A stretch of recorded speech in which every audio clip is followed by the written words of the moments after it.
the New Alexander Memorial Coliseum in Atlanta, Georgia, where Duke will face Georgia Tech. With a win tonight, the Yellow Jackets can tie for second place in the ACC with North Carolina just behind Wake Forest. And after an 0-4 start, Duke has improved to 4-5, only one game under the 500 mark. Good evening, everybody. Mike Patrick along with Clark Kellogg. It's great to have you with us. With these two teams on the court tonight, we are going to see some tremendous perimeter players, some of the best in the ACC. Without question, Mike, when you look at Duke's team, you talk about Ricky Price, Jeff Capel, and Chris Collins. On the other side, the outstanding freshman Stephon Marbury and the 5-year senior Drew Berry. But the X factor tonight could be Matt Harpring. You've heard the phrase, players coach. Well, Matt Harpring is a coach's player. This is a guy that does it at both ends, does it inside and out, can post up, can shoot the ball outside. He is truly a solid stat sheet stuffer. Not only one of the best players in the ACC, he's one of the more outstanding players in the country as a sophomore. Take a look at the lineups for the Blue Devils under Mike Krzyzewski at 13-8. Ricky Price has given the team an extra dimension. In the last 3 games, he's been averaging 15.3 points a game and 5.3 rebounds. For the Yellow Jackets and Bobby Crimmins at 13-10, Eddie Alisma has been tough inside. In the last 14 games, he is averaging nearly a double-double. Georgia Tech hasn't had that inside in a long, long time. Been a little while. Alisma controls the tip quickly to Berry. And Berry bounces one past Maddox. The leading assist man in the ACC for 3 straight years. Only 2 other players in the history of the ACC have ever done that. Muggsy Bogues and Phil Ford. Phil Ford, that's pretty good company. Yes, it is. Collins out of the corner. Maddox with a rebound. Maddox coming off a game where he did not score a point. Typically that means that he'll be a little more aggressive offensively in his next out. Harpring.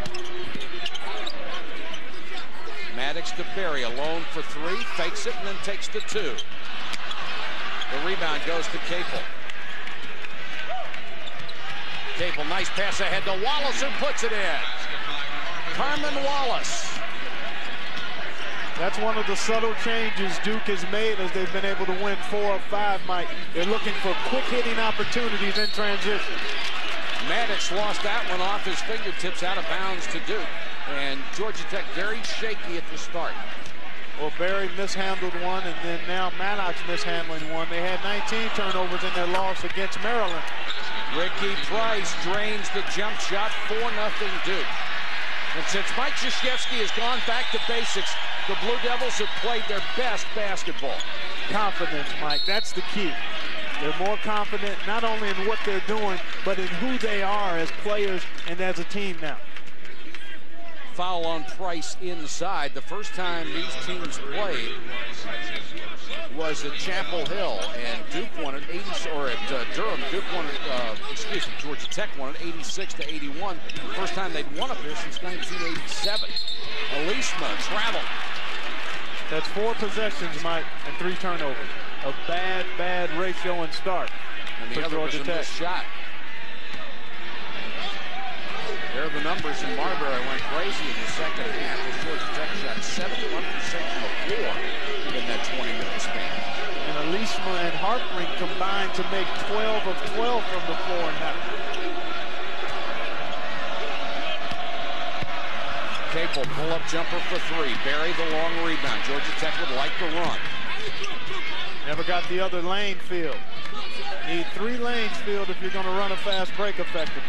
Here's Harpring on a tough pass from Marbury. Maddox for 3. Got it!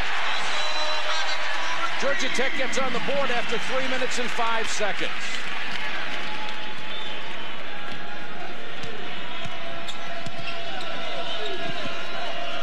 Good matchup here, Harpring and Price. Newton against Maddox, spins out on it. Alisma with a rebound. Alisma is still thin, but he's getting it done anyway. He's got great quickness, and he's stronger than he looked. Harpring makes a nice catch. Sweet. How about the ball fake? on the pass, froze the defender and got himself a wide-open warm-up J from about 10 feet. Maddox has all 5, and Georgia Tech the lead. Capel trying to take Berry. Pull-up jumper. Got it. Nice shot by Capel. Now, you think he intended to make that, Mike? No. Okay, thank you. You have to take away points in terms of style when a guy does not intend to bank it. It counts the same on the scoreboard. It's like golf. There's no room for an explanation on the card. Bad pass by Harpring. Marbury got it anyway and throws up an air ball. Harpring battling for the rebound. Foul over the back by Newton. We talked about Matt Harpring at the top. A stat sheet stuffer, top 10 in 5 different statistical categories. And really a coach's dream. Just never gives up. Ball is kept alive by Maddox, and there's Harpring right inside. Harpring goes to the line, 77% free throw shooter. That's 7th in the ACC. Looked bad on that one. Playing with a sprained ankle, sprained his right ankle a couple of games ago, has not had to miss any game action and has put up the same kind of numbers, but I talked to him just before the game and he said it's at about 85%. Well, you could tell in the last game it really bothered him. He's a tough guy, though. Having played football, certainly he brings a tougher mentality to the game than maybe some basketball players do. What he intended to do in college really wasn't recruited that heavily in basketball. So near the end of the senior season, and that's only because Bobby Crimmon's son played on the same team. Alisma with a rebound off the miss from Capel. Marbury, ow, what a move! Oh. Shot wouldn't go for him. A foul underneath will go down to the other end. What a move by Marbury. Holy cow. This is what you call a pausing, parking, and then deep freezing. The only thing he didn't get was the finish. But my goodness, showing you that explosiveness. And just short-armed. It actually was fading away a little bit. Didn't get it up and down. Alisma picks up the foul on the follow try.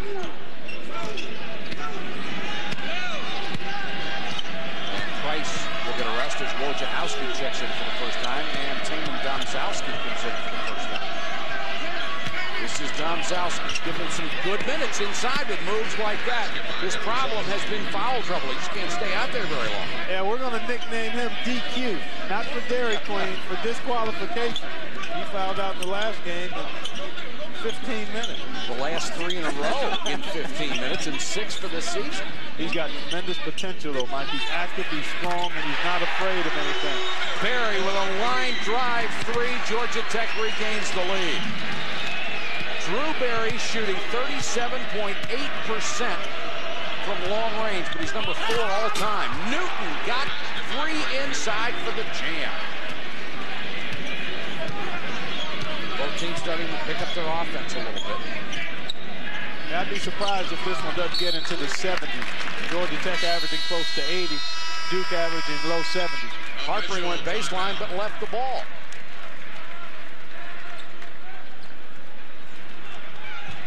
Well executed pick and slip here by the Blue Devils against the man-to-man defense. They're up by 1.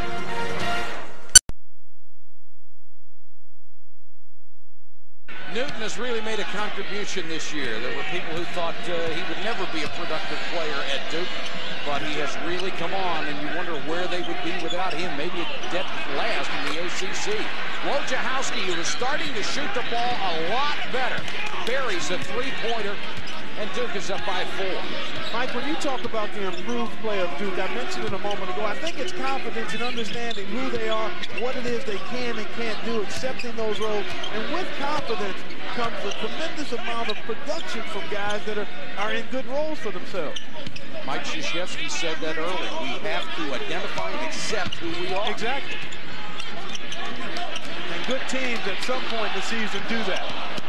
Shot clock down to 4. Wojciechowski did a nice defensive job on Marbury. Stayed right with him.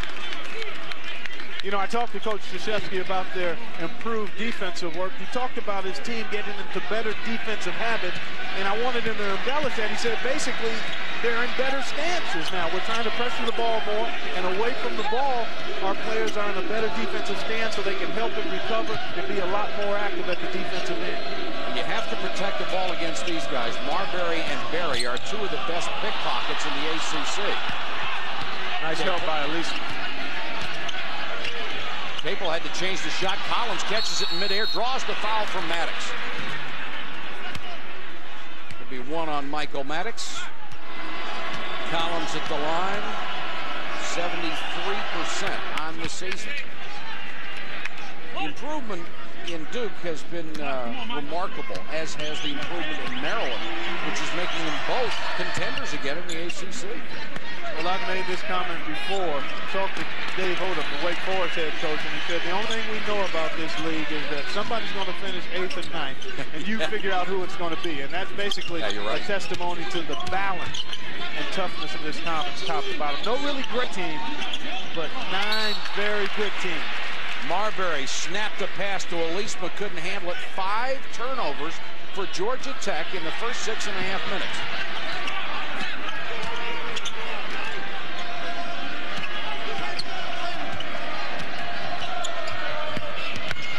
Capel, pull-up jumper from the baseline. Collins with a rebound, quick hands. Collins will put it back up. Newton got the follow. Excellent hustle inside by the Blue Devils. They're up 17-9.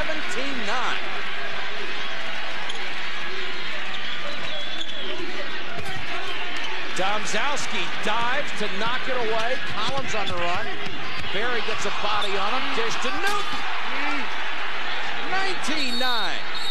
Bobby Crimmins has seen enough. He wants a 20-second timeout as Duke has gone on an 11-0 run.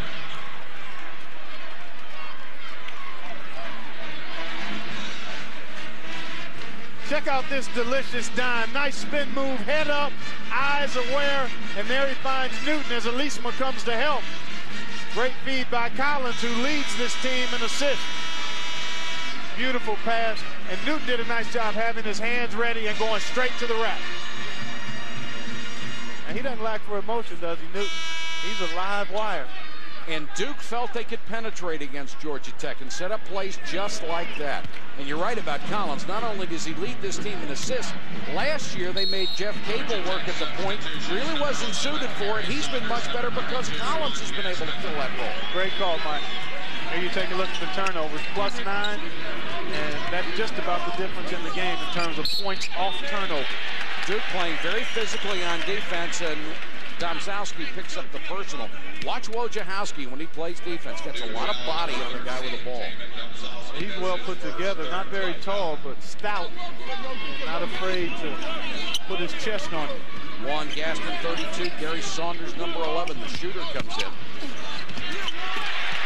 And Juan Gaston, the 6'7" freshman from Decatur, Georgia, gets his first 2. Bobby Crimmins trying to go to his bench more, which has not been a trait of his throughout his career. No, he likes to keep that rotation quite tight. Wallace kicks it out to Price. And a little weave outside. 12 on the shot clock. It's up to Wojciechowski. He's being guarded by Harper. Price leans into a tough shot. Tip won't go. Loose ball. Price. Duke is getting all the loose balls. They are out hustling Georgia Tech. Yeah, they're pounding them on the board. Plenty of seconds that time. Little buffet style action on the glass, Mike. And that's been a problem area for Georgia Tech. They come in having gotten 100 offensive rebounds in conference play and given up 140 offensive rebounds. And something like that happening tonight so far. Ball goes right by Elise Smith like he wasn't even expecting it. Domzowski walks. When big guys make moves like that at the top of the circle, they don't get away with it very often. 21-11, Duke.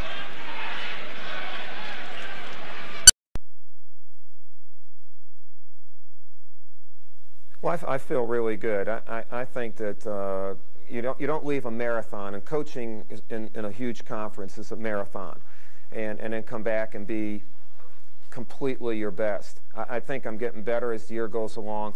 It takes a little bit longer to rebound between games. He's getting better. His team is getting better. The problem for them, they have lost double-digit leads in all 5 of these games, and right now they have a double-digit lead against Georgia Tech. And to qualify that particular graphic, a couple of times they've had those double-digit leads at about this juncture in the game. And I think what's happened in those games is the confidence factor again. As a team makes a run, you panic a little bit and maybe don't stay with what you do best. Marbury goes down, turns it over. 8 turnovers against Georgia Tech in 8 minutes and 40 seconds. Marbury has yet to score, and Georgia Tech has only taken 8 shots from the floor in this game so far. Yeah, that's because he can't hold on to it. And the way they've handled the ball so far has been kind of like spaghetti, Mike, messy and all over the place. I mean, they're not getting it to the right guy. They're not squeezing it, and because of that, Duke is getting a greater number of shot attempts. Wallace just tossed it up, but it's knocked out of bounds off Georgia Tech.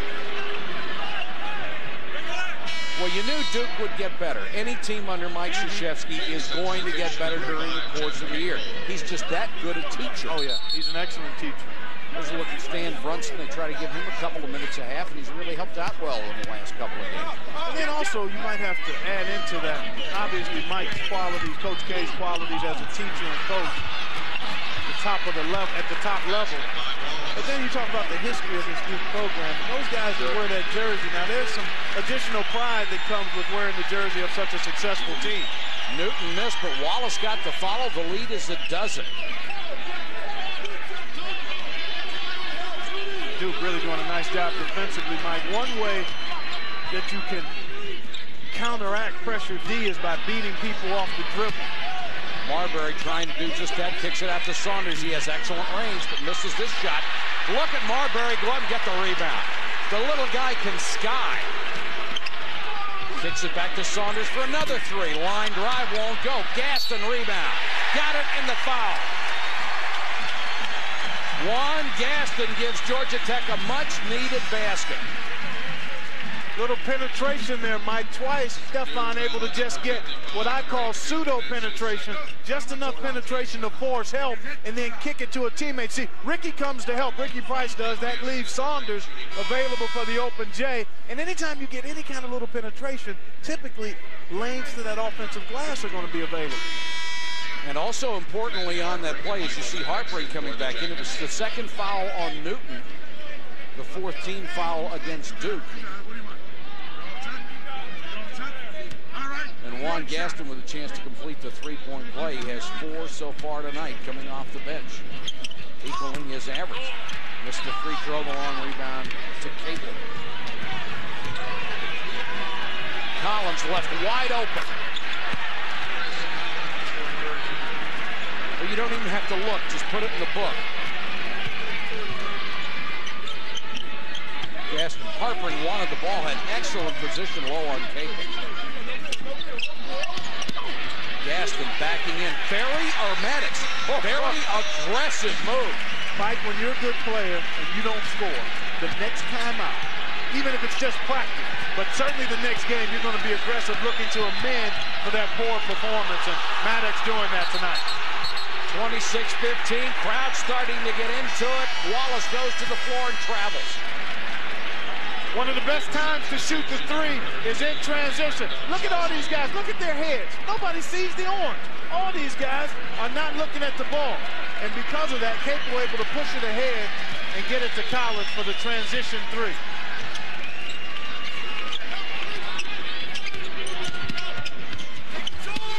Dumped down to Gaston, little jump hook. Got it. Nice pass from Saunders. The freshman out of New York has helped. Big time, and they're doing it inside. Smash mouth action. That wears the team down a little bit, Mike. So what you don't normally expect out of a Bobby Crimmins ball club, the bench making an impact. Here's Domzowski back in there. Bad pass to steal to Saunders. Showtime. 26-19, and Mike Krzyzewski wants a 20.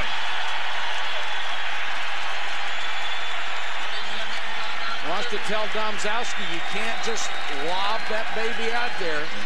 Nope, you got to put some zing on it. That was a floater. Saunders anticipated it and then sent it down. Their last 3 baskets all in the paint, Mike, for Georgia Tech. There's another guy, Saunders, who was not heavily recruited because he broke his ankle as a senior, and it was up to assistant coach Kevin Cantwell, who scouted him and said, this kid can be a player. All he needs is an opportunity. Averaging 6 points a game, 40% long-range shooter, and obviously he can run the floor. Let's see what Duke comes up with out of the timeout. Probably some kind of called play to get a high-quality shot. Let's see what they get here.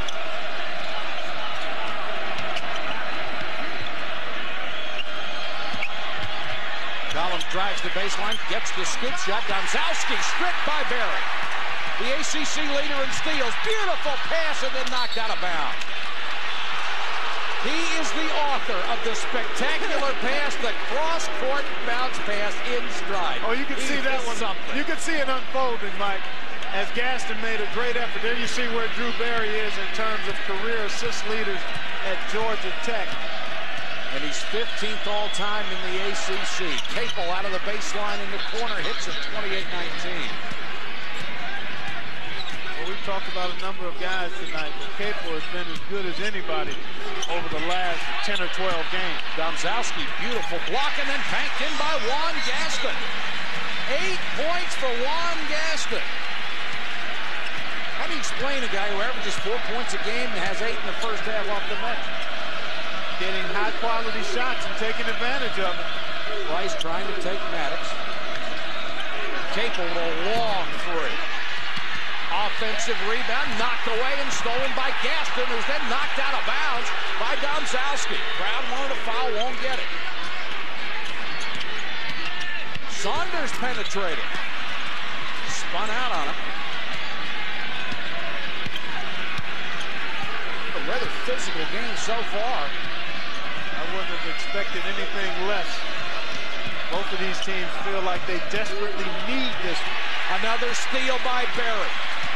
Got Harpering with him. Nice look inside. Harpering, tough player. That's a great play, Mike, because they pulled it out and allowed him to get established. A good post player needs time to get that guy on his back, and then a teammate that finds him in position. The moment Barry saw him, he hit him with it. 6:48 to go in the half. Collins threw it away, almost traveled. Here's Harpering with Price behind it. And here come the Jackets. Mike Krzyzewski wants to stop the run. The big lead has been cut to 3 at the Thriller Dome. We'll be back in a moment.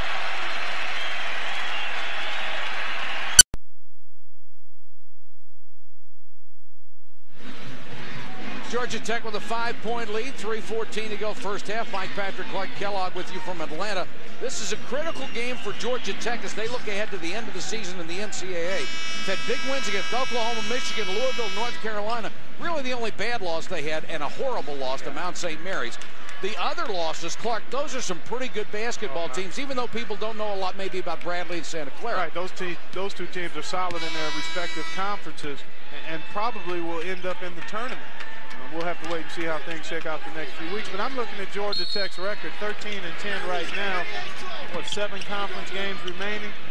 Oh, you're almost figuring they've got to get to 17, maybe 18 before the conference tournament. So that means if they win all their home games and lose on the road, they would finish 10-6 in the ACC.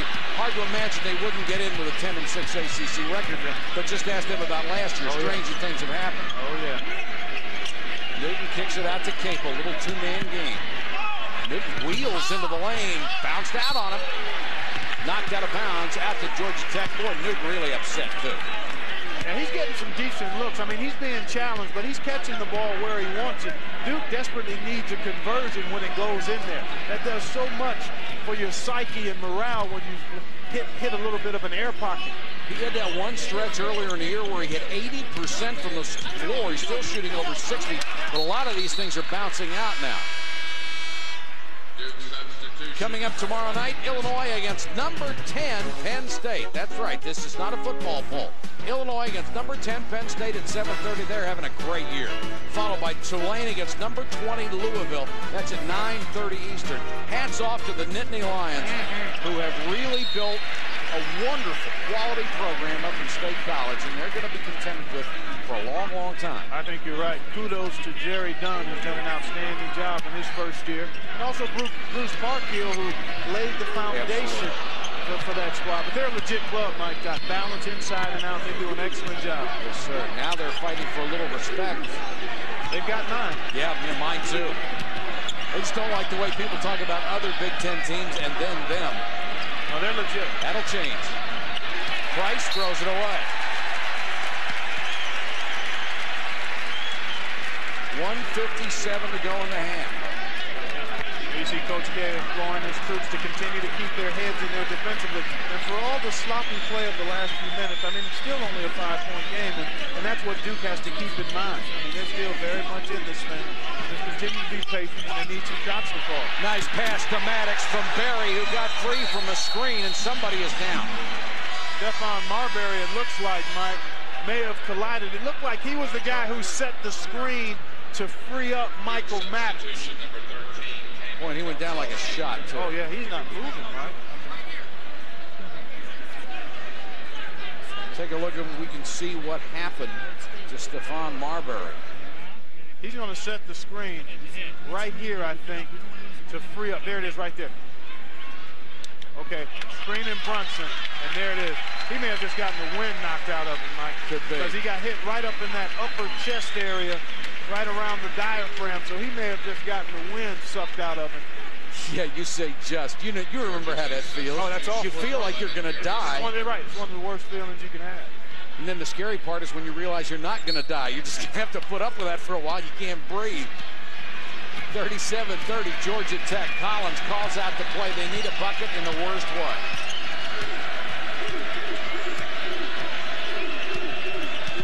Georgia Tech really extending its defense. Sometimes your defense, people talk about you have to have your defense all the time, but it's amazing how much better teams play defensively when their offense is going pretty good. Absolutely. Capel with a tough fall-away jump shot. Domzowski kept it alive. Berry with a rebound. Excellent rebounder is Drew Berry. I think that was a tough shot by Capel. In that situation, you've got to try to get something a little better. Here's to follow, rims out. Harpering, he's fouled. The shot won't go. Was that Maddox that had to follow? It looked like it almost went in. Yeah, it was he and Alisma playing volleyball on the glass. Coming up at halftime, the Delta Faucet halftime report. FSU at number 9, Wake Forest. An update on that game, as well as number 18, Syracuse on the road at Pittsburgh, where the Panthers have been tough. Got a Pac-10 coaching change. Chris Fowler and Digger Phelps bringing you up to date on everything. Harpering goes to the line, 7 points. He's hit 1 out of 2 from the stripe, 2 rebounds, and a pair of assists in the first half. Bobby Crimmins says he's one of the hardest workers he's ever had. He's a grinder. Yeah, right. That's a good word for him. Maddox will get a breather with 55.7 seconds to go.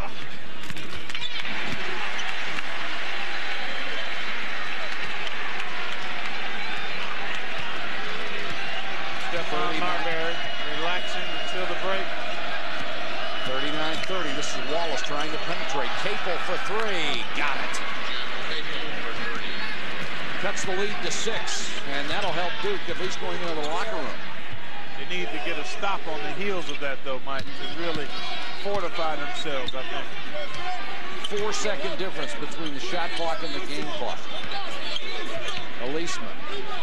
Gaston left alone. Decides to take it out. No, big fella. Don't punish him inside and then step out behind the three-point line. That is only his 4th three-pointer this year, but he has 11 points. That's within 2 of his career high. Collins, tough shot, partially blocked by Saunders. 3 seconds to go. Berry launches one. Online, but short.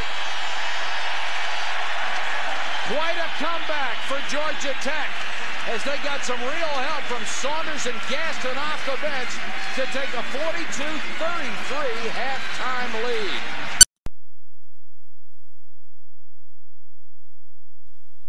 First half stats, Georgia Tech shoots 61%. Remember, in the first meeting, they shot 72% in the second half. 3-point shooting, 5 out of 8. The rebounds, amazingly enough, Georgia Tech with a 17-14 lead it felt like Duke got at least 14 offensive rebounds. Sure did. I think they got them all in 1 or 2 series. That's why it looked like so good. Yeah. Stan Brunson starts the second half for Mike Krzyzewski. This is Price working outside with Capel. Starts in place of Chris Collins is out there. Carmen Wallace is who he replaced. Right. A little bigger, a little stronger than Carmen. With the work Georgia Tech did inside, Coach K looking to shut that aspect off. Shot clock is down to 3. Price having trouble with a basketball.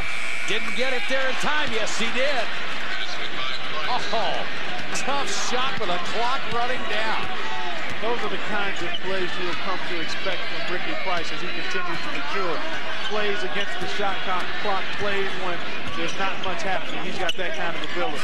The last 3 games coming into this one, he has just been sensational. Barry, first miss from 3-point range tonight. Here comes Collins. Capel trying to take Harpering and does, but it's blocked by Alisma. Harpering tries to save it, knocked out off Duke. Brunson got a hand up. Well, that's a tough matchup. I don't know if that's going to be the case, but here, Harpering trying to defend the quicker Capel, and Capel gets inside. Good help, though, by Alisma. Alisma, the number 3 shot blocker ever at Georgia Tech, behind only Malcolm Mackey and John Salley. Really not in their class, but he's done a great job in the last 2 years. Long-range jumper by Marbury, who still only has 2 points on the night. Yeah, looking for dessert before dinner there, Mike. Need a little more ball movement before you jack up that kind of 3.5 court set. Newton way outside goes to Price. Brunson wants it down low against Alisma. Price with Harpering on him, leans into one. Alisma with a rebound. Here comes Marbury. Barry alone for 3. Nice dish, missed the shot. Alisma kept it alive. Harpering. No basket. Offensive foul. 2 on Harpering. Bobby Crimmins doesn't like it. Let's take a look. Alisma keeping it alive. Harpering, right place, right time. That's one typically you won't see called, but he did initiate the contact. He did. Capel blocked by Barry. Knocked away by Marbury. Price, Harpering, nice anticipation. Marbury. Maddox, nice move to get in the lane, then tries a tough bounce pass. Would have been tough for Alisma to come up with it anyway. 13 turnovers for Georgia Tech. Duke has committed 10. The second half has been very sloppy for both sides. Both teams have had some stretches of really good defense in terms of being on the ball, helping out when people get beat. Collins got a good screen to get free, missed the shot. Brunson offensive rebound. Collins all the way across the key. Price will try a 3. Brunson kept it alive and Newton got it. Duke's got to take advantage of these. Collins, great feed, partially blocked by Maddox. Barry, great dish inside. What a pass, and Marbury laid it in. A little no-looker. Great cut by Marbury, too, as his man lost sight of him. He went straight to the goal. 4 points for Marbury, 4 assists for Drew Barry. 44-35. Georgia Tech now up by 9.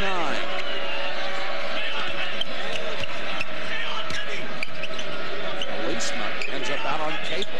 Newton over Harpering. So you got to finish those plays, Mike. That's twice now they've had it in the paint in this half, and Duke just hasn't gotten it in the hole. It's not just because of defense. I mean, guys are just missing shots. Marbury, great dish, but they can't hold it. Maddox had a shot at an easy layup and lost it out of bounds. Beautiful pass by Marbury, but it gets to nothing. Take a look at Drew Barry here. A little penetration now. See, Capel never sees Marbury behind him. And Drew, if you get open, he'll find it. I mean, you got to be ready to catch it when he's got it. The last of the Barry brothers, and to me, the best. Just a superb all-around player. Oh, wait. I don't like to disagree with you an awful lot. Oh, go ahead. How about Brent Barry? great. Hey, I like the whole family. Okay. All right. They're all good. There's no question about it. A little different. Drew may be the best of the pastors. He may be the best pastor of the group. Newton really battling inside. Newton's getting his job done. He has 6 points tonight. The lead cut to 7. Boy, they had some great guards at Georgia Tech. Oh man. You just line up a Hall of Fame. Yeah. When you talk about the college guards, and then they've gone on to play well in the pros, most of them. It all started with the best one of the lot, Mark Price, who donated $100,000 for the renovation of this building, by the way. Harpering clobbered, no foul. We got a timeout, 15-13 to go in the game. Georgia Tech on top by 7.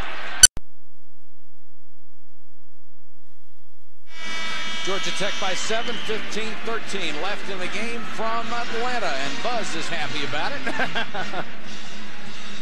The numbers on Marbury, he has struggled with his shot, but to his credit, outside of one shot, he has not forced it. He is a very mature freshman. Exactly. And that's part of the maturation of a point guard. Sometimes you're not going to get the shots. Harpering with that range, gets the 3. Well, Matt Harpering just grows on you. The more you watch him, I mean, his game is as basic as pound cake. I mean, it's real simple, but so effective.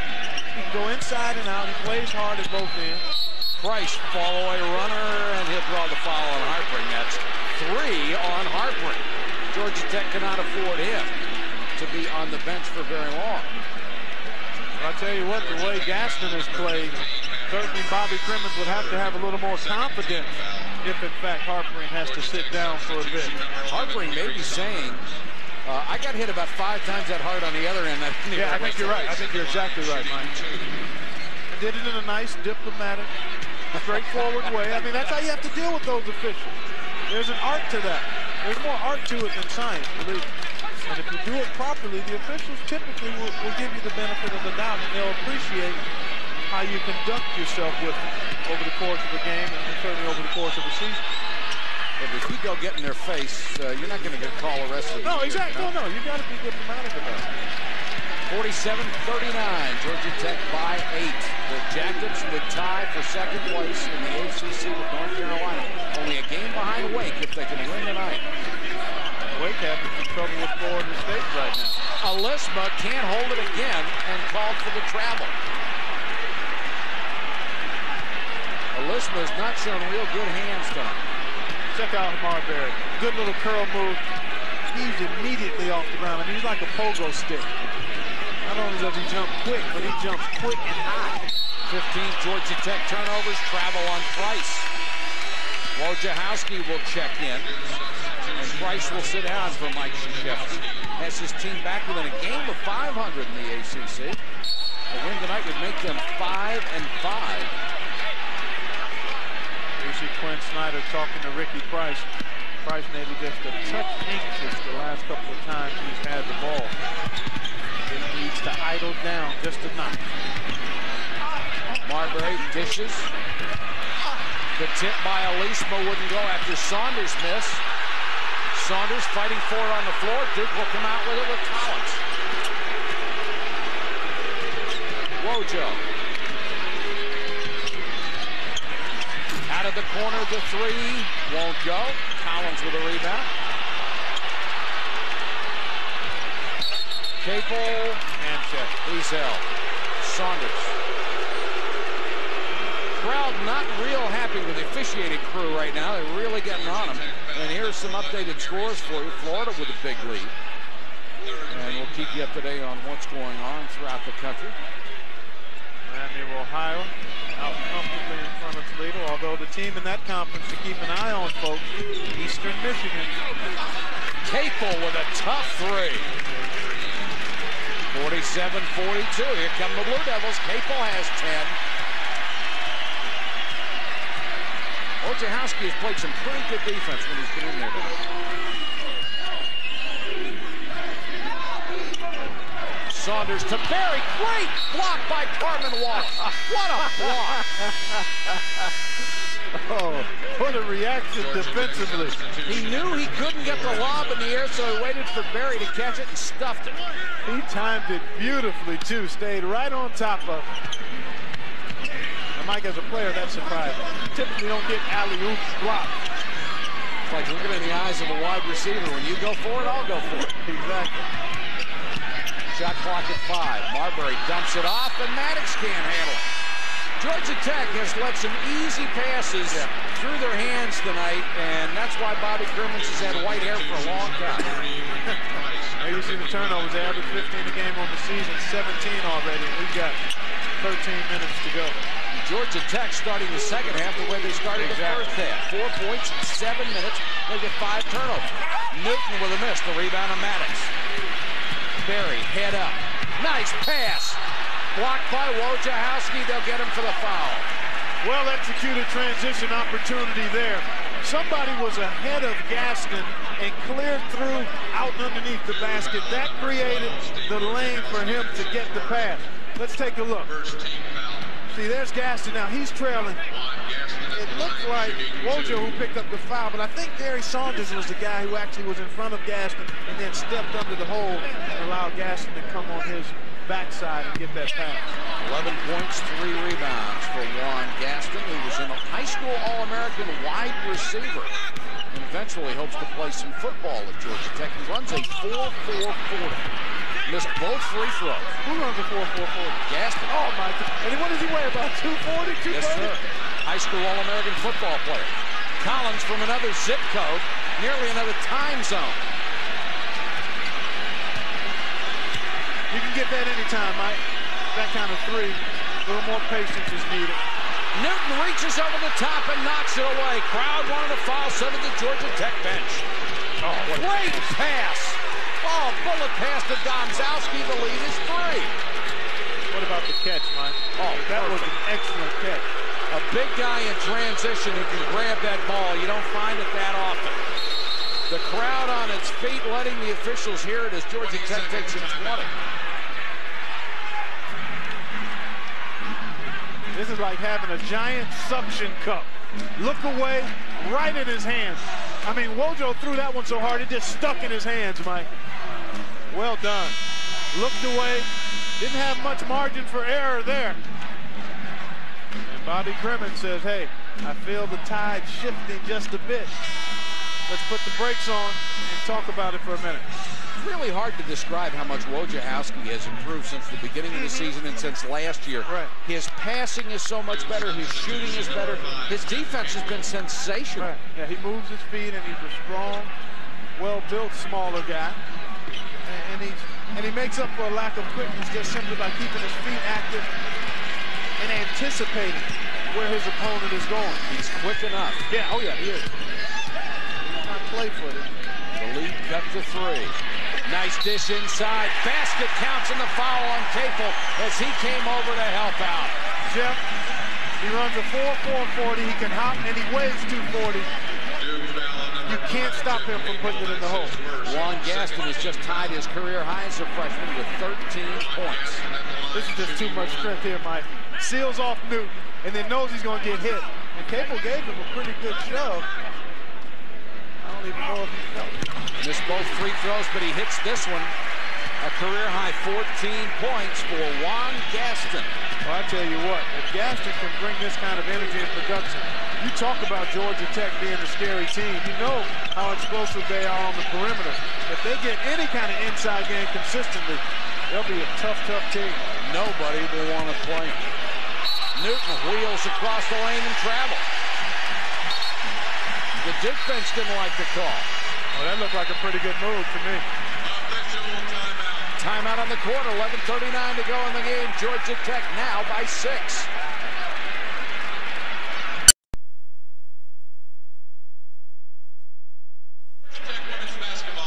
11:39 to go in the game. Georgia Tech by 6. Mike Patrick, Clark Kellogg, our entire ESPN crew with you from Atlanta. Glad you could join us. A big game for Georgia Tech. A win tonight evens them up with North Carolina, courtesy of Maryland's upset last night at 7-3. Duke could get to 5-5 if they win. Georgia Tech, you see that overall record of 13-10. They can ill afford many more losses. They have already found themselves on the bubble a month and a half early. Exactly. And the point you made about them needing to win their games at home is a good one, Mike. You want to take care of business on your own floor. I think you're looking at probably 5 wins, maybe winning the conference. 5 losses, rather. I'm sorry. I think so, too. Nice job by Harpering to get that ball out there. Wide open 3 on the Berry dish, and Saunders drains it. 8 points for Saunders, the lead back to 9.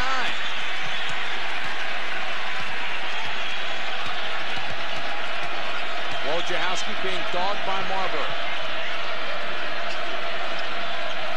Like I said earlier, I didn't know if the defense was causing turnovers, and I think in both teams' cases there have been some unforced errors, but the defense on both ends has been pretty sticky, I think.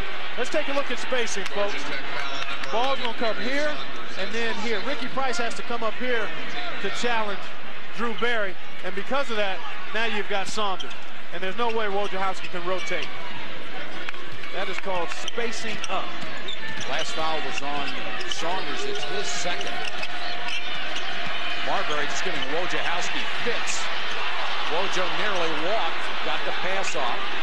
Berry knocks it away from behind. Harpering saves it, but to Newton. Newton gets it back. Did he step out of bounds? No, he was fouled on the floor. Foul on the drive at the baseline. Eddie Elisma picks it up. That's 2 on Elisma.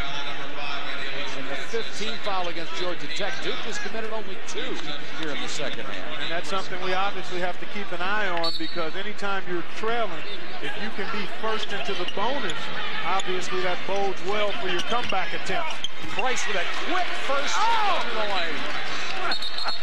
Oh, man, he came down. Oh, my goodness. Oh, Price is hurt. Oh, it's a cramp. I think I read his lips. I think he said a cramp. They're bending the toes back. What a good sign that is. Oh, my God, because otherwise you start thinking about all kinds of things. Ankle, knee, and I saw his lips say cramp. So, I mean, that doesn't feel any better at the moment. But but it'll get better. Right, exactly. These are the kinds of plays that Ricky Price can make. Tremendous explosiveness, and then look at the extension. Concentration, great finish, and then he locked up on him right there. Now, I've had one of those before. It wakes you right up. If you get one at night, Mike, it's one of the worst things. Yeah. I mean, it stands you up. It just stands you right up. Price is going to limp off the court. They're going to have to work on him on the bench.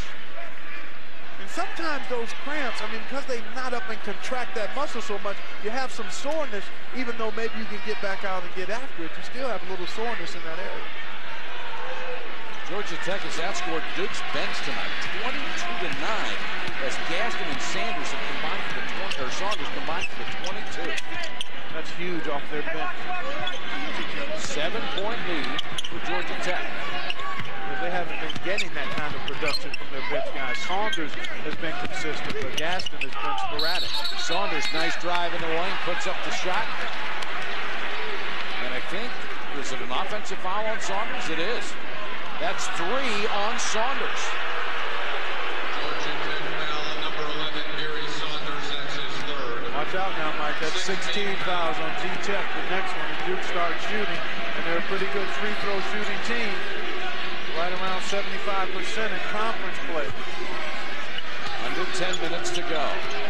Berry on Collins. Capel around the screen. Marbury couldn't get there. Missed the shot. Elisma with good position in the rebound. Marbury blows into the lane. Elisma, 15-footer. Well, that was a line drive jumper. Very little margin for error. Wojo back the other way. He'll set the offense. Boy, Duke, I think, has to look and try to get something inside, Mike, either by way of the pass or the dribble. Really don't want to start settling for that perimeter shot too much.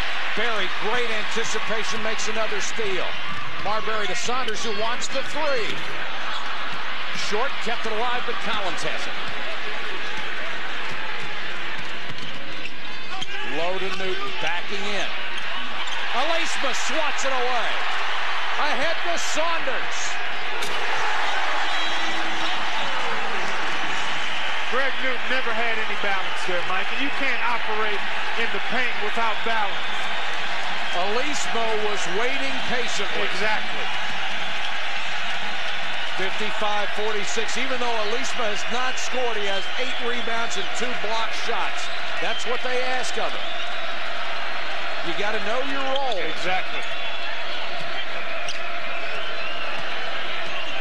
Newton has it again down low, backing in on Alisma. Gets this one. Greg Newton has not had much shooting luck tonight, but has 8 points now. They try to pass it ahead. Harpering can't get there. Another turnover. That is 20 for Georgia Tech, and yet they lead by 7. Harpering with a save. Collins gets it and bursts right to the bucket. What an alert play by Collins. 7 points for Chris. Price still suffering from that cramp. When these two teams hook up, it is always a great game. Collins with a steal off the poor pass from Marbury. Basket counts and the foul. Collins did a great job protecting the ball with his body. I don't know. I look at Georgia Tech. They look a little tired to me, They Mike, do. because their passes have just been floaters. Look at this. I mean, that's a lazy, casual pass. Drew Berry didn't come to the ball. Collins steps in, and this is an excellent play. Use your body, get inside of the defender, and concentrate on the rack. And Berry looked like he thought he had the block. And now Collins can cut it to 2 as he goes for his 10th point from the line. Missed the free throw, rebound to Saunders. 7:35 to go from Atlanta. Maddox to the cutting Harpering, and he's fouled by Wallace. Only the 3rd team foul against Duke with 7:28 left. Neither team got into the bonus in the first half. No, it rolled by. Not many foul shots in that first half. Timeout, 7:28 left. 3-point lead for the Jackets.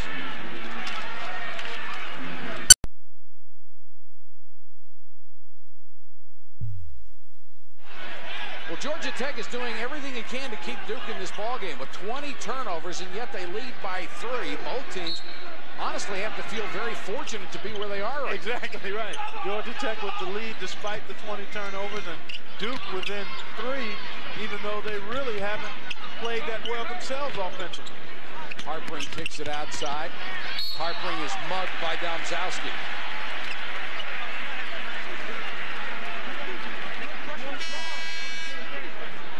Teams, of course, played earlier, and here was the scoring summary from it. As Marbury had 27. Tonight he's been held to 4, Harpering about half what he had in that game. Drew Berry only with 6, although he's in 2 3-pointers. Maddox and Gaston are the difference. 23 combined points as opposed to 5. And Bobby Crimmins has been trying to go more and more to his bench. He admitted his philosophy doesn't work as well as it used to with the iron 6 or 7. Sometimes it was the iron 5. Yeah, right. It helps when you've got guys that can contribute off your bench. It keeps your starters fresher. And then it presents different matchup problems for the opposing team. Georgia Tech by 5 as we approach the 7-minute mark. Collins to Wojciechowski, open for 3. Banked it but missed it. Wojo gets it back, delivers to Capel. It's blocked from behind. Domzowski tries. And Harpering really upset as they're going to call a foul inside. That would be 4 on Harpering if he gets it. No, I don't think. I guess it was Harpering. He said, I didn't do it. Maddox was the guy who blocked the shot and then appeared to make the contact on the follow.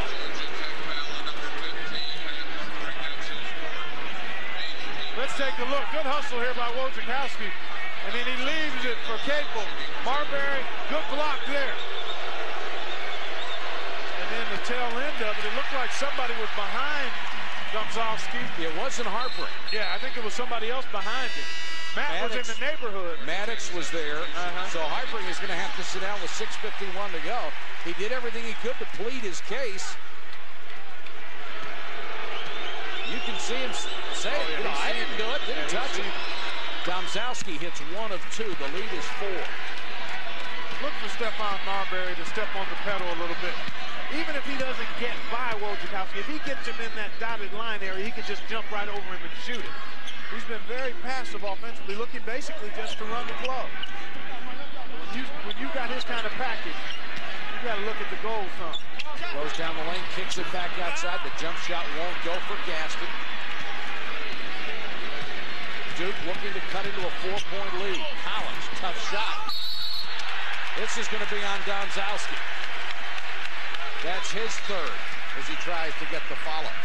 Coming up after our ball game, we'll go to Seton Hall and Rutgers. That's a 9 o'clock start.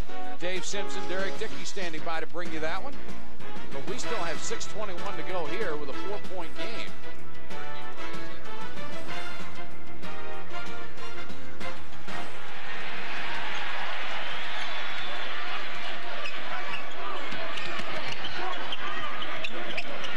Gaston knocks it outside to Maddox, over to Saunders. They got to clear this out. They got to clear the side and let him go to work there. Really had a mismatch against Domzowski. Got it inside, but the shot won't go for Saunders, and Capel with a rebound. Had a mismatch, he couldn't take advantage. Exactly. I think Georgia Tech a little slow in recognizing who was guarding Marbury that time. They still got a good shot, though. Newton backing in at the baseline. One of his favorite shots. The lead is 2. Newton now has 10.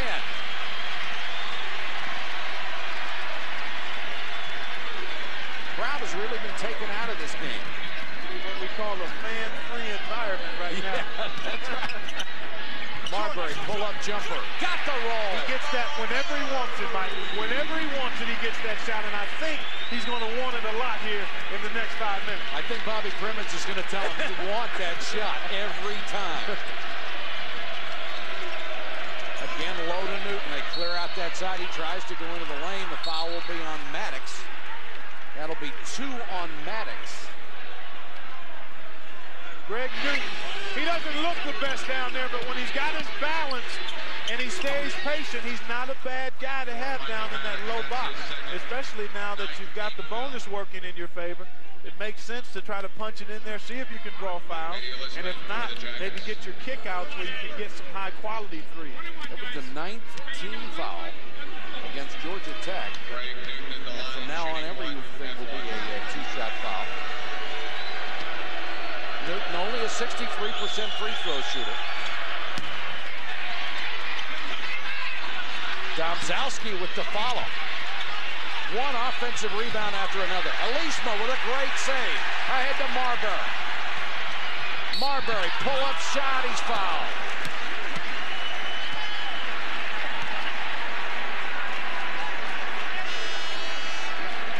Foul was on Collins. Don't even mention that score. That's my alma mater. They got 4 points in 8 or 9. They're really struggling with the young group. Yes, they are. You look at Auburn and South Carolina. Georgia, after a pretty good start going into conference play, they've had a tough time winning on the road in SEC play. Marbury, 6 points, 5 assists, well under his season average. Misses the free throw. And he's been in double digits every game so far this year. Harper ain't coming back. He's got 4 PFs. Bobby Crimmins going for the throat with 4:57 left. You know, Harper is one of those kinds of players. I said at the top that he's a coach's player. And typically when he's on the floor, it just seems like things go better. He just got an offensive rebound as Harper missed them both. New 35 on the shot clock for Georgia Tech. We're under 5 minutes. A 4-point lead to the Jackets. Elisma comes way out high. Boy, Domzowski's aggressive, isn't he? Oh, yeah, he's not afraid to bang. He's got an excellent body for a young guy. I mean, he's well put together. This foul's going to be on Capel holding Harper. That's 2 on Harper, or on Capel, rather. Here you take a look at Harper. Working, staying active. Look at him use that lower body. See him use that lower body. That's how you get open down in the low post. Jeff Capel's strong, but that's a tough matchup for him. And my dad always told me, good big will take care of good little. Yes, sir. Just about every time. And you found out because you were good big.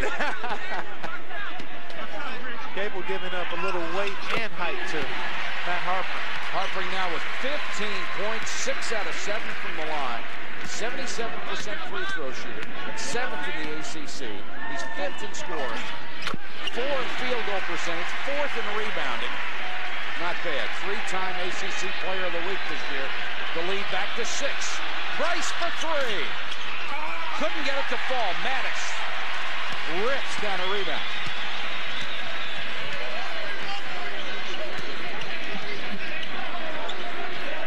Harpering goes to Maddox. Takes up a little space down there, doesn't he? Yeah, he just sure does. They say he may be the strongest guy on the squad. Barry tried a tough pass. Marbury just got a hand on it. Into the lane. He dumps it off. The foul on Wojciechowski. Pretty pass by Marbury. I've been really impressed with Stefan tonight in terms of his floor game. He's had 1 or 2 minor lapses, but that happens when you play big minutes and you have the ball as much as he does. But this is a good decision here. Draws defenders and then finds Elisma. Well done. Number 20, Chris Collins in for Duke. Eddie Elisma at the line on the season shooting only 52% from the free throw line, but in ACC games he shot over 76%. In the last 2/3 of this season, he has really stepped up his point production and his accuracy. And again, you go back to that word confidence. He overshoots that one. Georgia Tech has missed 3 of the last 4 as a team. That was the 8th team foul against Duke. Tech only 8 out of 15 as a team tonight. And 9 out of 16. The lead is back up to 7. Wojo kicks it ahead to Price. When Newton is working hard trying to establish position down low against Elisma, he wants the ball again. Marbury last to touch it out to the Blue Devils.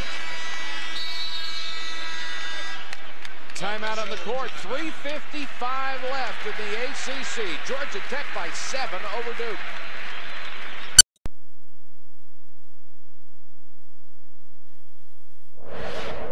When you think about these two teams, you think perimeter, but there's been work going on inside. Eat that glass, young fella. Greg Newton with a nice flush.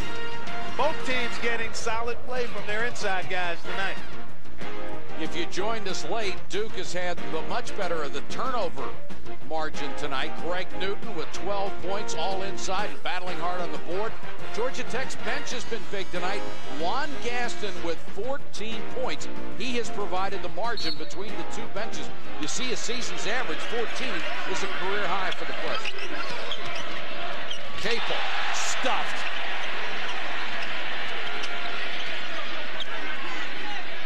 Capel will try a 3. Got it. How's that for coming back after having one stuffed right back in your face, and then you drain a 3? Since he stepped on campus, he's been a big shot taker and a big shot maker. Elisma out high, trying to get some help. Finally does from Barry.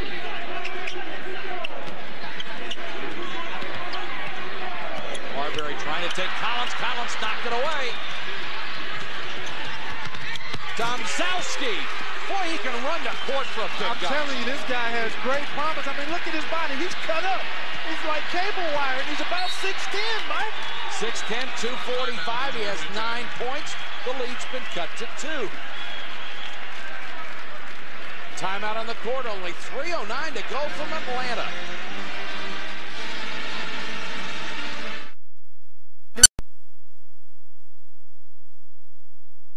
Let's take a look at Chris Collins with the nice pilfer. Stephon Marbury has a little bit of a high crossover dribble here. Collins times it beautifully and flicks it away. Now we're off and running. Domzowski is on your left side, and a good find by Collins. And the big fella running the floor and finishing with authority. And you said he was cut. He looks like the young Clark Kellogg there. He's got a few inches and a few LBs on me. But he finished like the big fella used to. Duke by 2. Look at this. The Blue Devils with 14 more shots in the second half. Harpering nearly lost this one. Domzowski really aggressive on defense, as he always is. Yeah, I think Stefan's got to step up. He had 23 of his 27 in the second half in the first meeting. And again, really has just been quite passive in terms of looking for his shot here tonight. Harpering missed that one. Newton got a rebound. Duke with a chance to tie or take the lead. Great feed to Newton from Capel. A no look. Tied at 62. Nice comeback by the Blue Devils. And they just did it a little bit at a time, Mike. Grinded it out. First time this game has been tied tonight. 62 all. Got a holding foul on the drive. Both of Duke's big guys can really run. Little penetration here, and here comes Newton storming down the lane. Again, he doesn't look the smoothest, but it's not about looks, it's about effectiveness and production. Last foul was on Newton, only his second. And now Saunders will come out of the ball game. Maddox comes back in with 2:18 left. Marbury has missed both his free throw attempts. Very uncharacteristic for him, 75% shooter. Has only 6 points and 5 assists on the night. Hits this one. In sharp contrast to the dominance in scoring he had in the first game up at Cameron Indoor with 27 points, 23 coming in the second half. Misses again, but it's tipped outside. Marbury, they'll get another 35.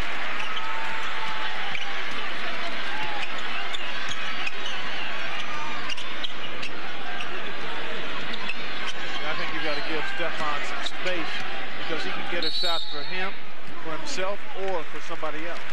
Bobby Crimmins wants to set up a play with 2 minutes to go in the game.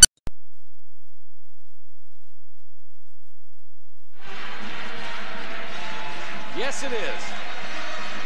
We love the signs that tell the truth. 63-62, Georgia Tech. 2 minutes to go in the game. Tech with only one timeout left. Duke has 2 fouls and a 20. Both teams with 19 fouls in the possession arrow will give the ball to Georgia Tech in the next jump ball situation.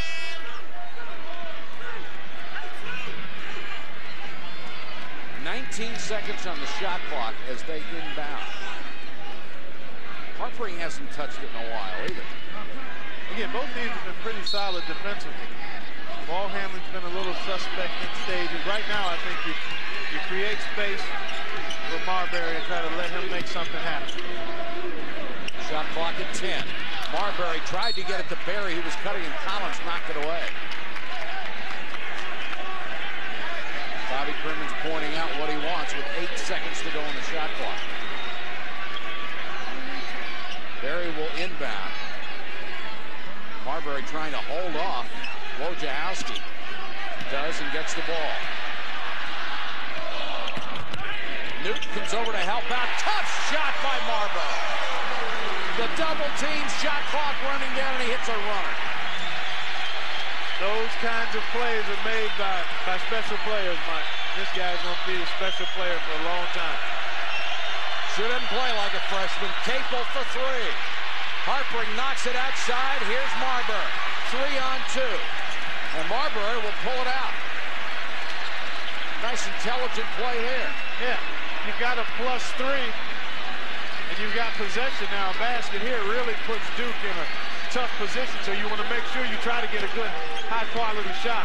Bobby Crimmins trying to orchestrate what he wants. Elisman gives it off to Saunders. Shot clock down to 10. Wojciechowski doing a nice job keeping it from Marbury. This one is up to Barry. He's going to have to take a tough shot. Leans into one. Great pass! And that's touched by Elisman. That basket interference ruled against Elisma. What a great pass by Barry to Marbury. And Stephon just overshot it a hair. Would have been 7 assists for Drew Barry, and he loves to get those assists. What a play.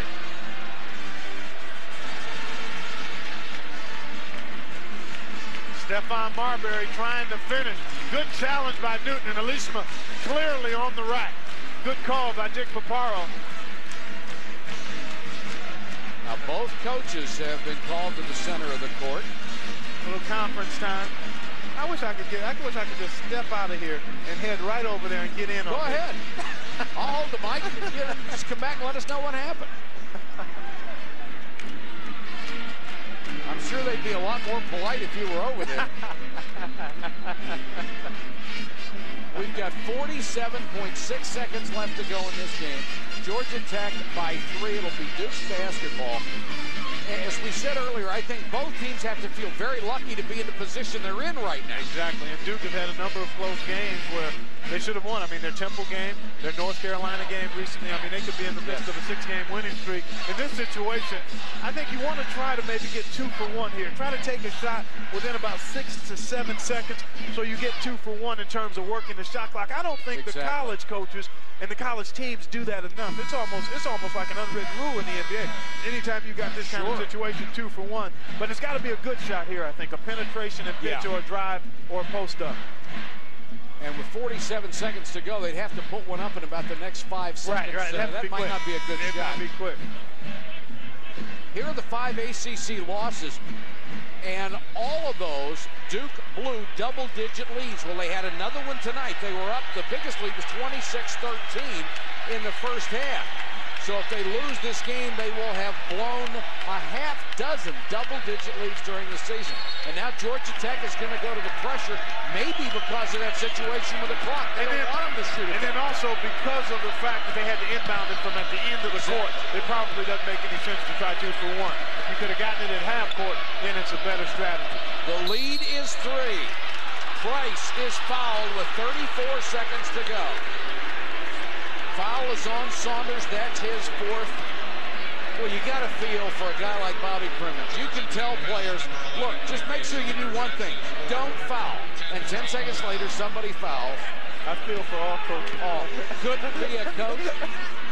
No way. We got the best gig in the house, Mike. Baseball for 2 years drove me out of that. Price tonight, 10 points, 3 rebounds. He's hit both of his free throw attempts. 64% on the year. He really came into his own at the beginning of the year, the Great Alaska shootout. Hits the first, he'll get another. Really a classy kid, too. I mean, he went through a period where he was struggling.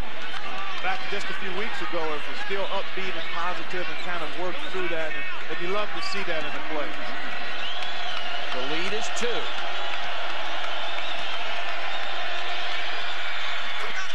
Cut it to 1.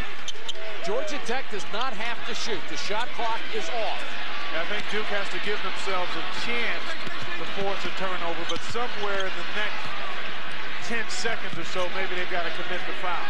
And Berry and Harpering will try to be the 2 guys who touch it all the time because they're the best free throw shooter. So obviously at worst, considering that Harpering's a good free throw shooter, especially late in games, the most Duke can be down is 3 on a couple of makes.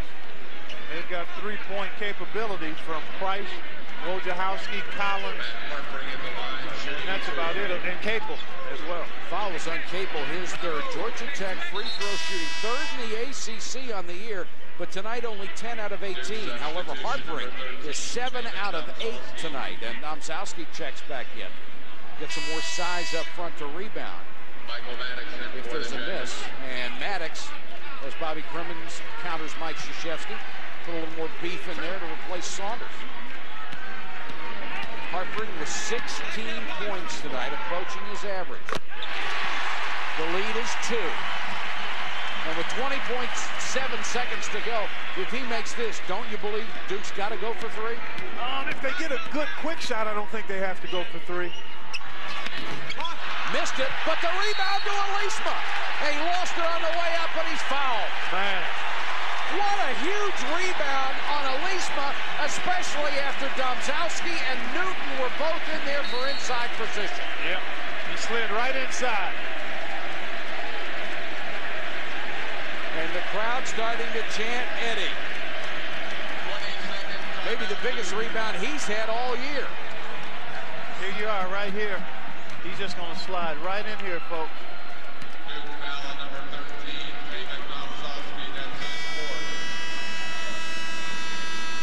Actually, he went the long way. He went behind. Domzowski slid in too far. You want to go in on an angle when you got that inside position. Domzowski went in front of the goal instead of stepping towards the baseline. And you hear people say all the time, rebounding is just wanting it. Well, Eddie Alisma wanted that one. He chased that one down. He came all the way from the other side.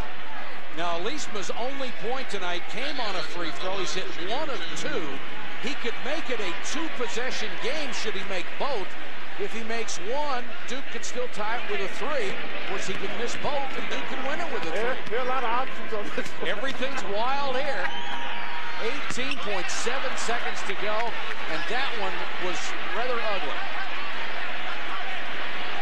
Stefan coaching him a little bit up and over. He said you got to get that little wrist turn. That's right. Huge free throw for Elisman. He was shot much better late in the year. Hits the big one. The lead goes to 3. See, I don't think you... Second point. Mike, the point you made, I don't think you have to have a 3 if you do something quickly here. And quickly they'll get a timeout with 15.3 seconds to go.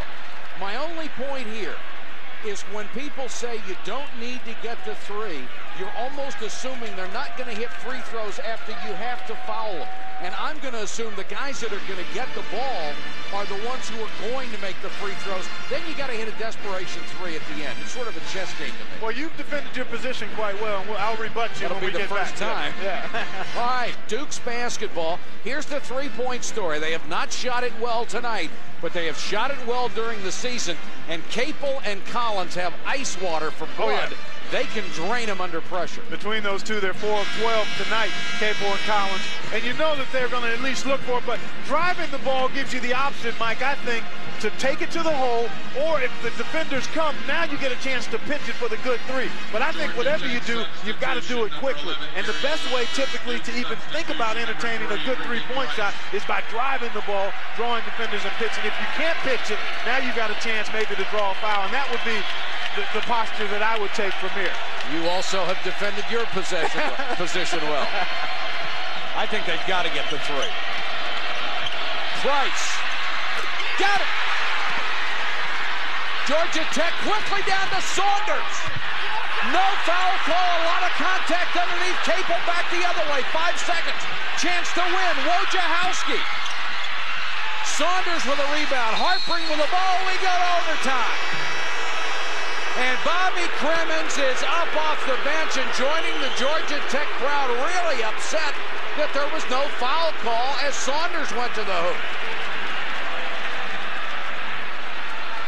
Free basketball coming your way. 5 more minutes from Atlanta.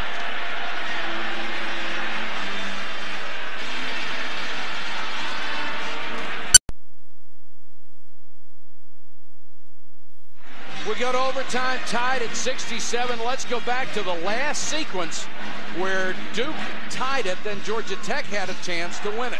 Kudos to Coach Patrick, who called for the 3. But here it is. They double up on Collins, and now you're scrambling. Tough shot here by Ricky Price. 2 guys around him. He buries it. I thought this was a great play by Drew Berry to get it up ahead. Now let's see. I think that's a pretty good no call. I did too. Because if you call it, you probably had to go against Gary Saunders. I mean, he initiated that contact there. Coach K asking his defense to get back, but a terrific pass by Berry. And Price was the guy who drained the big one. And this will be the first overtime game for both ball clubs this year. As you see the numbers on Price, and of those 5 field goals that he made, the last one was the biggest. He had a couple of huge free throws prior to that, so 5 big points for Ricky Price there. Elisman hit a big free throw to make it a 10-point game. He also had missed one. It would have been a 4-point game had he made both when he was at the line a few seconds before that Price shot. Is the glass half full or half empty? Depends on how you want to look at it. New ball game now. Wojciechowski pushes it up to Capel. And Capel will start off with a 3. Saunders with a rebound. I don't have any stats to back this up, but there's something psychological about scoring first in overtime period. Yes, sir. Maybe even more so for the home squad. Well, that 5 minutes looks so small. Hartford over Capel. Well, let's see if that holds up.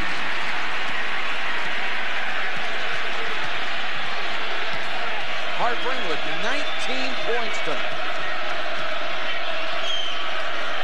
Wojciechowski. Boy, we've had some strange matchups on defense. Well, here's one right here. Absolutely. Well, Georgia Tech likes to switch a little bit. And then Hartford with the 4 fouls, maybe going to try to play out on the perimeter a little more. That leg is cramping up on Price, I think. Price is down again, exactly.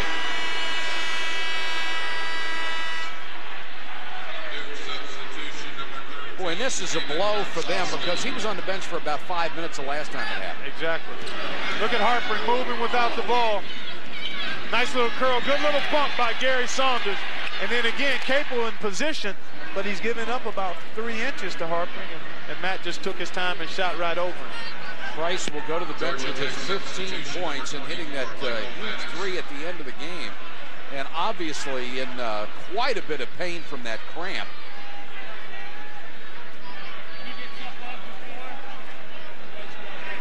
It looked like the last one was in the calf. This looks like it's in the thigh. He may have caught a knee in the thigh as well.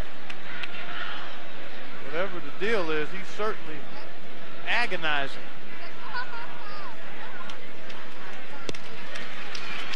Check some scores as Kentucky with 63 in the first half. Wake Forest now stretching it out over Florida State, and Domzowski will come back in the ballgame as Price goes out.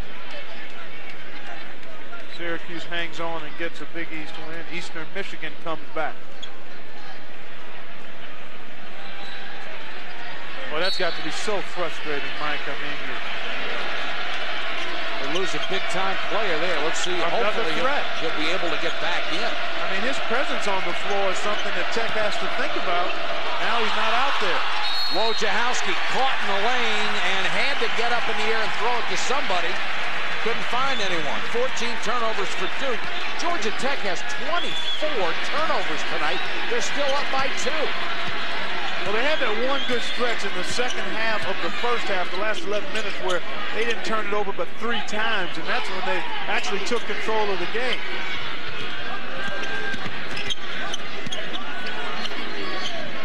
Shot clock at 14 as we hit 3.5 minutes. See, I think you've got to always continue to be aggressive. Too often in overtime, teams start driving the car with the parking brake on.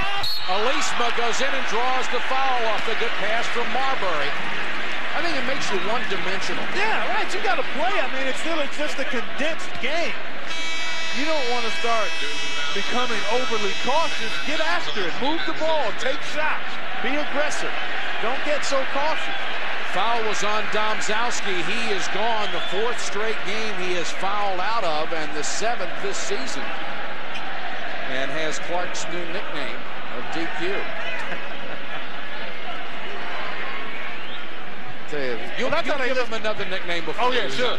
Much more complimentary. Exactly. That's how they list the foul out. Yeah. DQ. So he's done it probably more than anybody in the minutes he's been on the floor in the conference. But no, he's got a lot to his package. Stan Brunson comes in. Alisma only 2 of 4. Now making 2 out of 5. He's overshot every single first free throw. Absolutely. Then he makes the adjustment on the second. Domzowski, a good night off the bench. 9 points, 3 rebounds, and he battled on defense. Same thing every trip tonight. Alisma makes it a 3-point game. Duke has kind of forgotten about Newton here in the last 6 minutes or so. Marbury got a hand on it, didn't even see it. And you're right, they have not gone to Newton very much.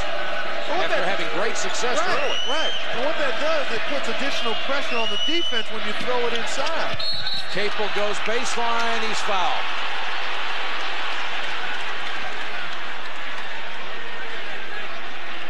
It's going to be Maddox, and 3 on Maddox.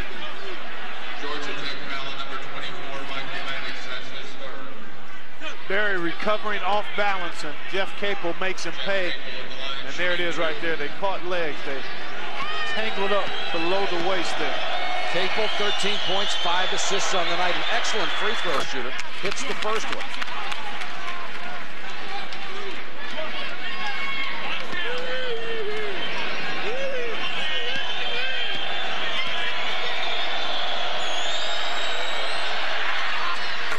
One-point game as Jeff Capel hits 2 for 2. 2:55 to go in overtime. Georgia Tech by 1 over Duke.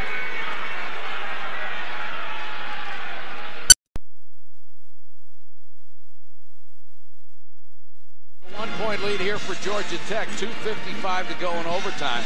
The reason we're in overtime, Georgia Tech has hit 10 out of 19 free throws in the second half, and they have missed 9 free throws in the second half. Yeah. Or they would have won this ballgame. Good call, Mike. Got to make those freebies. You joined us late. Here's the game summary. Georgia Tech still shooting over 50% for the night, but they have 24 turnovers. Just think of all the possessions all the shots they weren't able to get because of not squeezing the arm. When they kept a hold of it, they played great. Exactly. Barry with Collins on him. Trying to go low to Harpring. Has been guarded by Brunson. Now to Marbury. Wojo's done a pretty good job on him all night. He's kept him in front. Back to release. Shot clock at 8. Barry to Harpring for 3. Air ball. There's the follow by Maddox. Won't go. Newton with a rebound. I think Maddox expected somebody to challenge the shot. Nobody did. Duke with a chance to take the lead. They haven't led since the first half, have they? 30-28 the last time they had it. Now they've got it. Capel hits a runner. 71-70. Bobby Crimmins calls out the play that he wants.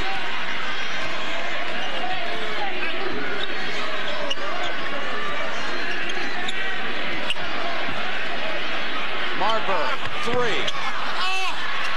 Too strong. Collins with a long rebound. And Harpring very careful, trying not to pick up his 5th foul. And now Bobby Crimmins says, come out and give me some defense.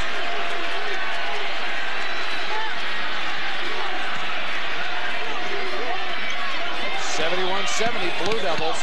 Capel stripped by Marbury, out of bounds off Stephon. And Collins will be the trigger man with 1:21 to go. There's 15 on the shot clock.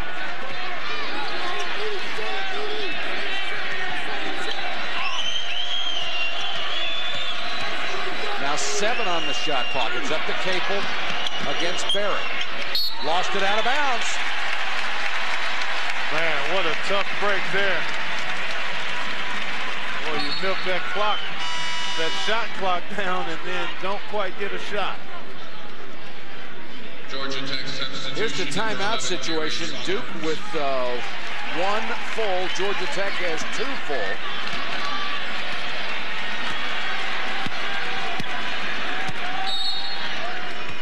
And Georgia Tech will take one of its timeouts. I want to talk about this. 1:03 left in the game. They're down by 1. And Clark, the last few times down, they have gone to the same basic set, and it really hasn't produced anything for them. Yeah, I think he's going to try to come out with something a little different. And then they've been passive, I think, in their possessions here in the overtime period. I understand that it is only 5 minutes and you have it, but I think you can't afford to stop doing what you've been doing the whole game. I mean, you've got to throw it inside, you've got to try to drive it, and I'm really surprised Stephon hasn't tried to do a little more, at least in terms of creating situations. Me too. I don't know if he's tired or if he's got a little, I just can't figure it. He's really not been aggressive at all in terms of looking for opportunities to create. How huge is this game for Georgia Tech? Well, they can get back into a tie for 2nd place with North Carolina after the Terrapins of Maryland, who are charging hard into 4th place and playing very well, knocked off the Tar Heels last night. Duke, of course, with a win here in overtime, could go to 5-5 and really get back in the race. They would be 5th in the ACC with a 5-5 record and go to 14-8 overall. I tell you, a team that I think bears watching is North Carolina State. They've had a couple of close losses, got a good win against North Carolina. I think if they can build on that, they can put together a little run. They've got a great inside player in Fuller, got good quickness and perimeter people and Hyatt and Strong and Benjamin. 2 years in a row, they have knocked off North Carolina in Raleigh. Right. Big wins for Les Robinson. The numbers on Marbury tonight, he's hit only 4 out of 10. Barry will inbound with 1:03 left to go in the game.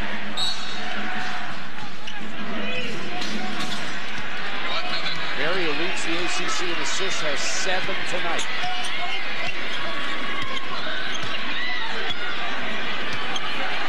Opening up the floor, a little 1-4 action here. Tough shot for Marbury, and he hit it. That's the toughest shot he's taken tonight. He had that one floater along the baseline, but you're right, that was tougher, fading away. The lead is one for Georgia Tech. You need to defend without fouling, and you've got to rebound. 20 on the shot clock, 7-second difference on the game clock. And now Wojo calls a timeout. That's the key number, Mike. There's a 7-second difference. So Georgia Tech, even if Duke scores, still should have time to get a shot, so you don't want to foul here. You just want to defend without fouling right here. Especially after you have the shot clock down to 16 seconds and they'll have to inbound it. Right. Take a look at that last shot by Marbury. Well, see, they just spreaded the floor, and again, I thought this was something they could have gone to a little while ago. Because again, Wojo plays good position, but he can't bother Marbury's shot in there. And that's a high percentage shot. I mean, he's in the dotted line area on the reverse dribble. Actually got forced into this shot because he picked up his bounce. And when a guy makes a shot like that, as a coach, as a player, you just say, hey, that's a good shot, because we played pretty good deep. And Georgia Tech certainly facing a tough stretch here. They have North Carolina and Wake Forest coming up. At North Carolina on the number 12 North Carolina, then number 9 Wake Forest here in Atlanta. And certainly Georgia Tech with some quality wins this year. And they won't be afraid to go up against either one of those clubs, but it's tough playing them back-to-back. Yeah. It's tough. That's Saturday when they hook up with North Carolina. Well, I tell you what, you look at the balance of this league, I mean, and again, they don't have any heavyweight teams, but in terms of balance, they're going to be well represented in the tournament and probably do pretty good damage come tournament time. Because you think about it, Mike, there's 7 or 8 squads out there that may be a notch above the others. Then you throw the rest of the tournament field in a pot, and their teams ranked from 16 to 35. They could stumble around and beat one of those top-ranked teams, no question. Price is back in. He's been out twice with cramps. And yet I think you have to look at Kentucky and UMass as the class above everybody. Yeah. I'd throw Cincinnati and Nova maybe just a notch below those guys, along with UConn. Shot clock at 13. And Kansas. Capel gets it. Good D here. Shot clock at 3. Really forced him into a bad shot. That was great defense. Yeah, it sure was. That was fabulous defense. Capel had to take a tough shot from a tough angle with the shot clock running out. And he helped Georgia Tech a little bit there by not staying in the middle of the floor. See, you bring that baseline into play, it becomes another defender when you pick up your dribble down there fighting the shot clock. See, ideally, we would have liked to see him try to stay in the middle of the floor. And he picks up his dribble here, and then he's got a taller guy on him. And then Hartman just chases down that shot. And Elisma was very smart. He didn't try to block it and create the foul. Now Hartman, who has hit 8 of 10 free throws tonight, can make it a 3-point game. He can't put it away, and he could leave it in jeopardy. Missed the first. We may be playing here till about 11 o'clock tonight. We might be, because if he makes this, it's a 2-point game.